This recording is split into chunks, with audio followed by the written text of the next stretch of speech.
Hey guys, welcome to another episode of Blitz and Talk, and I'm going to go right ahead into the play zone of Chess24. Here we are, and going to search for an opponent. This time I feel like playing 3 minutes again and see how this works out. And a lot of people are online, over 2,000, so I'm pretty sure one of these 2,000 will accept my challenge here. So we're waiting right now, and if you haven't yet, you can also check out the other features on Chess24. So I'm doing a little plug here. Chess24, the new chess platform with a lot of features, and I've also done some work here. So now we got an opponent, a player from a flag I cannot recognize unfortunately. His name is Cualquierap. Probably I pronounce this completely incorrectly, but what matters is now what's on the board. So we see a French knight e2, goes for the Rubinstein variation, a very solid line, but black is giving up some space, but he's having a very solid position. And here I think it's smart to move the knight back to g3, because as I said, white is having a space advantage, so you don't want to exchange too many pieces of black, because it would help him to release some pressure. And he's taken f3 now, and I like to see this move because I very much like to play with the bishop pair. So it's quite a simple position to play for both sides, kind of. Just the standard moves, rooks in the middle, bishop back to b1, maybe having some attacking ideas, sometimes with the two bishops aiming at the king.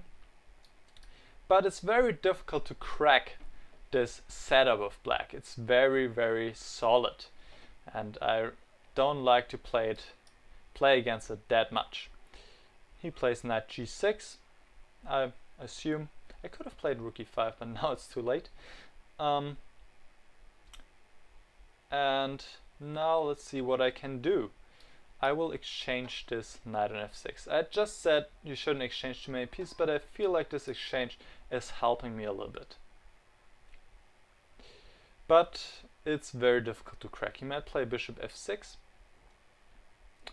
and it's difficult for me to do anything. I'm worried about the move c5 coming up, so I would like to do something against this move. And I'm not sure what I'm going to do, because this bishop is hanging and I can't see a convenient way to protect it, so I will play it back to c1, even though I'm not completely content with this move. But now I could answer c5 with d5, so that's a plus. Maybe I'm going to place my bishop on e3.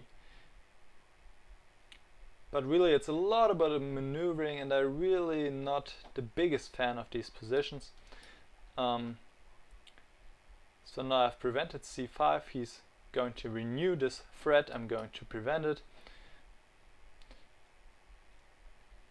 Maybe I have some ideas to play with g3 and h4 in the future. He plays a5, I simply protect this pawn.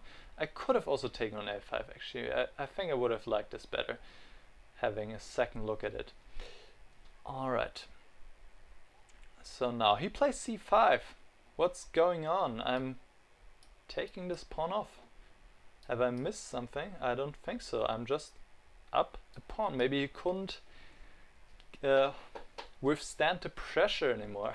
I don't know, but he just donated a pawn to me. That's very nice of him. So I have now two connected passed pawns here on the queen side, so I'm pretty much winning. So he will take back with the knight, with the queen. I believe he can take back with the knight because of queen takes h7.